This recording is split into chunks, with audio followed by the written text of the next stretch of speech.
Hello! Īso videoklipiņu rubrika. Kādu laiku atpakaļ Kristīgajā baznīcā virmoja tāds, lozungs, ka tas kungs mūs aicina būt vienotiem, bet nevienādiem. Un toreiz bija teiks, apmēram tur jāpieņem varbūt tādu citu konfesiju skatījumu un tā, ka mums nav visiem tur vienādi jāpielūdz, vienādi jādara šis un tas. Galvenais būt vienotiem kaut kādās pareizās vērtībās. Un šajā laikā nesen tika lasīts stāsts par Bābeles torni, un viņš ir atšķirīgs no Noas paudzes. Noas paudzē runa ir par faktu, par tām lietām, kas tiek darīts, kaut kādas sliktas lietas, bet Bābeles tornī tur netiek izvirzīta neviena konkrēta apsūdzība, un viss, ko tur runā apkārt, par un ap, kāpēc to vajadzēja, tie visi ir tādi minējumi. Bet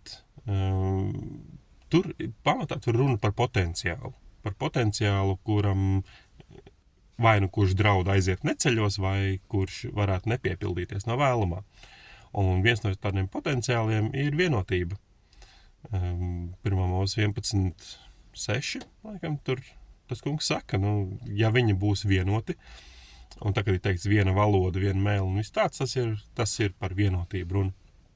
Tāda viņi saka, tur tādas lietas sastrādās, cilvēkam nevar ļaut būt vienotam.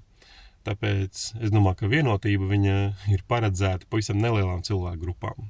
Un tik līdz lielas cilvēku masas sāk kļūt vienotas, nav svarīgi, cik cēlu mērķu vārdā, tas pie laba nenoved. To vēsture ir pierādījusi daudz reizes. Tāpēc, kad mēs apkārt redzam, ka ir visos viedokļos ir tik daudz, vai jebkurā tēmā ir tik daudz viedokļu, tad es par to galīgi nepārdzīvotu. Raksti saka, ka vismaz tā ir svētība. Tas kungs tā lēma, kas sajaukt un nevirzīt tālāk tādus globālus, vienotus cilvēces mērķus. Tā kā jums kāds nepiekrīt, tā ir liela svētība.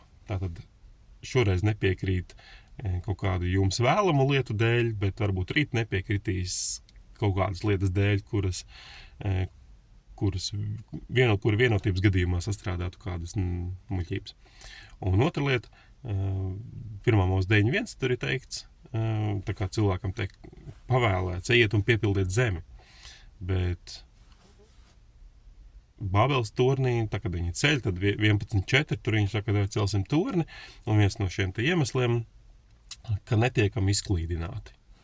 Tad savākties vienkopus un nevis visu zemi kaut kādā puslīdz vienmērīgā slānī pārklāt.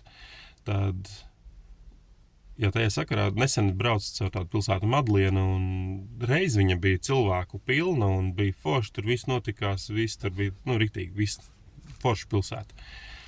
Tagad jau es un mamma braukus kaut kad garām, viņa saka, pilnīgi izmirusi, un tā pilsēta paliek, pilnīgi pelēka, un tas Latvijas nostūris, kā nostūris, nav nostūris kā stūrī, bet tā ir viena no tādām Latvijas maz pilsētiņām, tā ir Latvija, tā ir mūsu zeme.